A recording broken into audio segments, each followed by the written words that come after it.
Morning, Nigel. Let's speak about the last match, that valuable point away at Lincoln on Saturday. What are the main takeaways?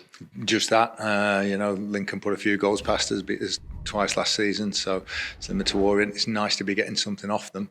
And I hope it shows a degree of improvement on our part, that we have gone there. They were down at 10 men for a long time, but a lot of games at the moment where that's happening, and teams aren't getting anything from the game. So it's not a given that you're going to get a goal back. When the team's defending something, if you're ahead, it's a little bit different. But when the team have that 1-0 lead to defend, and it was a scruffy goal again, we conceded. The lad was on the move and we weren't, but a couple of ricochets and it just dropped in his path. But I thought we played a much better second half. We obviously controlled the game, and if we'd have had a break or two in the 6-yard box and a bit better finishing, we could have well won.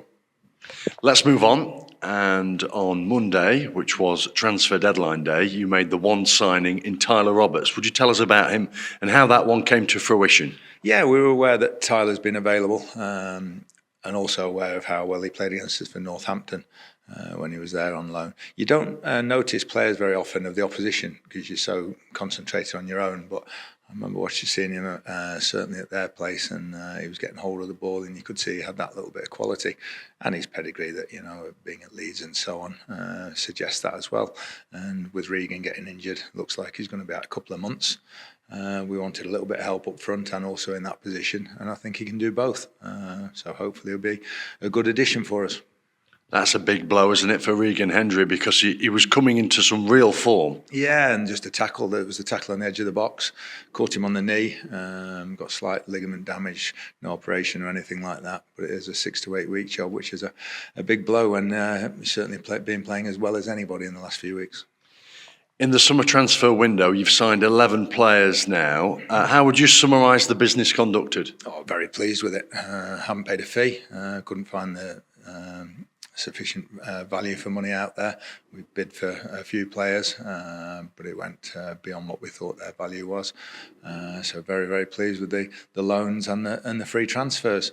I think we've seen good patches and a little bit more than glimpses, probably certainly against Blackpool, Everton and Orient, that it's coming together, but still an awful very early stages.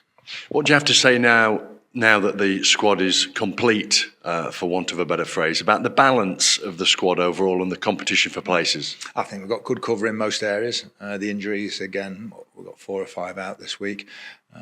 Can't really do anything about that. But the not too bad, Regan's obviously the longest. Deji's coming on well, Oates is coming on well, Carl McAdam, Luke Bolton got a whack on his calf. Not sure whether he's going to be okay for Saturday. So that they're within weeks, most of them. It'd be nice to have a few more available. Could you give us more specific timeframes on Deji, for instance, and Rhys Oates? No, I think with the histories or whatever, Deji's had this grumbling groin problem for a few months. Had a procedure in the summer, not quite settled down. So it's just going to be very much how he feels with it. And the level of discomfort if he has to play with it a bit. But if the centre halves that we have at the moment keep doing their jobs, then we don't have to rush him back. But both of them back on the grass, doing one-to-one stuff. We would hope for them to be joining in the next week or so. And what's the issue with Carl McAdam? I think it's a hip issue he's got, which has been, again, a niggling sort of injury. So it's best to let it settle completely.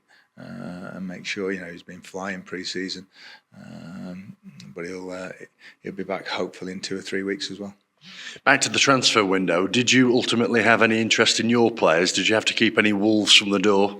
Yeah, we had offers for a couple of the players on the fringe for loans, but we made it clear to everybody that we were going to keep everybody in place until January at least.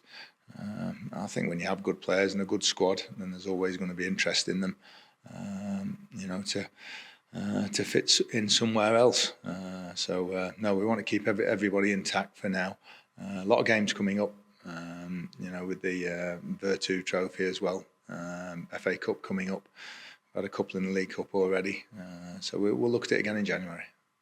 Is that it now, therefore? The transfer window's shut, but you can still sign free agents if you wish to. Is there any appetite for that? Not at the moment, no. We're pretty happy with what we've got.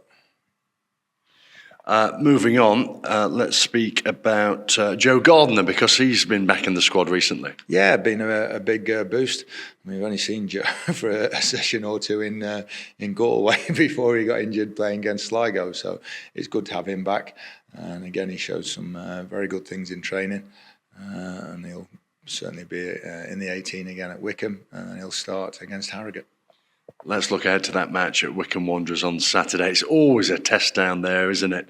It is, and beware the team that have had a tough start. They have a bit surprising, but they brought 4 players in on deadline day, I think, to boost their ranks. One of whom we know quite well, Corley Woodrow, Championship and more experience as a striker. A very, very good player, so have to be aware of him.